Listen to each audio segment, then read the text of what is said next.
Hi friends, Umananda ಚಾನಲ್ಗೆ ಸ್ವಾಗತ. Friends, ನಾನೀಗ ಹಾಕಿರೋ ವಿಡಿಯೋ ನಿಮಗೆ ಸ್ವಲ್ಪ ಅರ್ಥ ಆಗಿರ್ಬೋದಲ್ವಾ. ನಮ್ಮ ಊರಿನ ಗ್ರಾಮದೇವಿ ಜಾತ್ರಾ ಮಹೋತ್ಸವ. ಎಲ್ಲರಿಗೂ ನಮಸ್ಕಾರ. ಉತ್ತರ ಕನ್ನಡ ಜಿಲ್ಲೆಯ ಯಲ್ಲಾಪುರ ತಾಲೂಕಿನ ನಮ್ಮ ದೇಶದ ಅತೀ ಪ್ರಸಿದ್ಧ ಜಾತ್ರೆಗಳಲ್ಲಿ ನಮ್ಮ ಗ್ರಾಮದೇವಿ ಜಾತ್ರೆಯೂ ಒಂದು. ಶ್ರೀ ದುರ್ಗಾದೇವಿ, ಶ್ರೀ ಕಾಳಿಕಾದೇವಿಯರ ಜಾತ್ರೆಯು ಪ್ರಾರಂಭವಾಗ್ತಾ ಇದೆ. ಇದರ ಹಿನ್ನೆಲೆ ಏನು, ಈ ದೇವಿಯರು ಯಲ್ಲಾಪುರಕ್ಕೆ ಬಂದು ಕುಳಿತುಕೊಳ್ಳಲು ಕಾರಣವೇನು ಎಂಬುದರ ವಿಷಯವನ್ನು ಸ್ವಲ್ಪ ತಿಳಿಸ್ತೀನಿ. ಅದು ಕದಂಬರಾಜರು ಆಳುತ್ತಿದ್ದ ಕಾಲಮಾನ. ಕದಂಬ ರಾಜ್ಯ ಸಂಪತ್ಭರಿತವಾಗಿತ್ತು. ಶಿಲ್ಪಕಲೆ, ಕನ್ನಡ ಸಾಹಿತ್ಯ, ಸಂಸ್ಕೃತಿ, ಗುರುಕುಲ ಹೀಗೆ ಅತ್ಯಂತ ಉತ್ಸಾಹದಲ್ಲಿ ಇದ್ದ ಕಾಲ. ಆಗ ಈ ಊರಿನ ಒಂದು ಸಣ್ಣ ಹಳ್ಳಿಯಲ್ಲಿ ಒಬ್ಬ ರೈತನಿದ್ದ.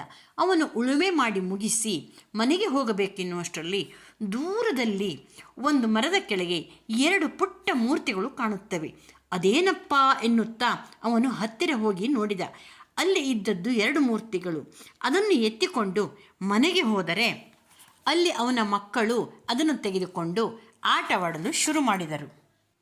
ಅದೇ ದಿನ ರಾತ್ರಿ ರೈತನ ಕನಸಿನಲ್ಲಿ ಸಾಕ್ಷಾತ್ ಜಗನ್ಮಾತೆ ಕಾಣಿಸಿಕೊಂಡು, ನಿನ್ನ ಕೈಗೆ ಸಿಕ್ಕಿದ ಆ ಮೂರ್ತಿಗಳು ಸಾಮಾನ್ಯವಾಗಿದ್ದಲ್ಲ, ಅದು ನಿಮ್ಮ ಊರನ್ನು ರಕ್ಷಣೆ ಮಾಡಲು ಬಂದಿರುವುದು. ನಿಮ್ಮ ಗ್ರಾಮದ ಗ್ರಾಮಾಧಿಕಾರಿಗಳಿಗೆ ಈ ವಿಷಯ ತಿಳಿಸು. ಈ ವಿಗ್ರಹವನ್ನು ಅವರಿಗೆ ಕೊಟ್ಟು ಗುಡಿ ಕಟ್ಟಿಸಿ ಪೂಜೆ ಮಾಡುವಂತೆ ಹೇಳು ಎಂದು ಹೇಳಿದಳು. ಆ ರೈತ 2 ವಿಗ್ರಹಗಳನ್ನು ತನ್ನ ತಲೆಯ ಮೇಲೆ ಹೊತ್ತುಕೊಂಡು ಹೋಗುವಾಗ ಅದು ಭಾರವಾಗುತ್ತಾ ಹೋಗುತ್ತದೆ. ಆ ಕ್ಷಣದಿಂದಲೇ ದೇವಿ ಮಹಾತ್ಮೆ ತಿಳಿಯುತ್ತಾ ಹೋಗುತ್ತದೆ. ಅಂತೂ 6-7 ಕಿಲೋಮೀಟರ್ ನಡೆಯುತ್ತಾನೆ.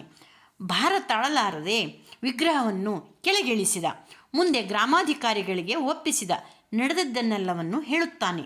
ಮುಂದೆ ಆ ವಿಗ್ರಹ ಸ್ವಲ್ಪ ಸವಕಳಿ ಬಂದಿದ್ದರಿಂದ ಬ್ರಾಹ್ಮಣರ ಆದೇಶದಂತೆ ಅದನ್ನು ನೀರಿನಲ್ಲಿ ಮುಳುಗಿಸಿ ಶಿವಣ ಎಂಬ ಕಟ್ಟಿಗೆಗಳಿಂದ ಹೊಸ ವಿಗ್ರಹವನ್ನು ಮಾಡಲಾಗುತ್ತದೆ. ಹೊಸ ಮೂರ್ತಿ ಮಾಡಿ ಮಂದಿರ ನಿರ್ಮಾಣ ಮಾಡಲಾಗುತ್ತದೆ. ಅಂದಿನಿಂದ ಇಂದಿನವರೆಗೂ ವಿಶ್ವಕರ್ಮದವರೇ ಈ ದೇವಿ ಪೂಜೆ ಮಾಡುತ್ತಾ ಬರುತ್ತಿದ್ದಾರೆ.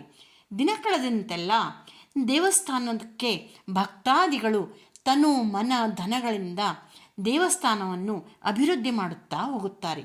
ಅಭಿವೃದ್ಧಿಯಾದಂತೆಲ್ಲ ಪ್ರತಿ 10-15 ವರ್ಷಕ್ಕೊಮ್ಮೆ ದೇವಿಯ ಜಾತ್ರೆ ಆಗುತ್ತಾ ಬರುತ್ತದೆ.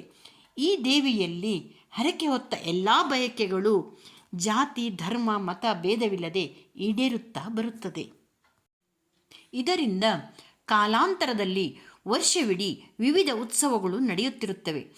ಕಾಲಾಂತರದಲ್ಲಿ ದೇವಿಯರ ವಿಗ್ರಹವನ್ನು ಪ್ರತಿಷ್ಠಾಪನೆ ಮಾಡಿದ ಜಾಗದಿಂದ ಯಲ್ಲಾಪುರ ವಿಸ್ತರಿಸುತ್ತಾ ಅಭಿವೃದ್ಧಿ ಆಗುತ್ತಾ ಬರುತ್ತದೆ.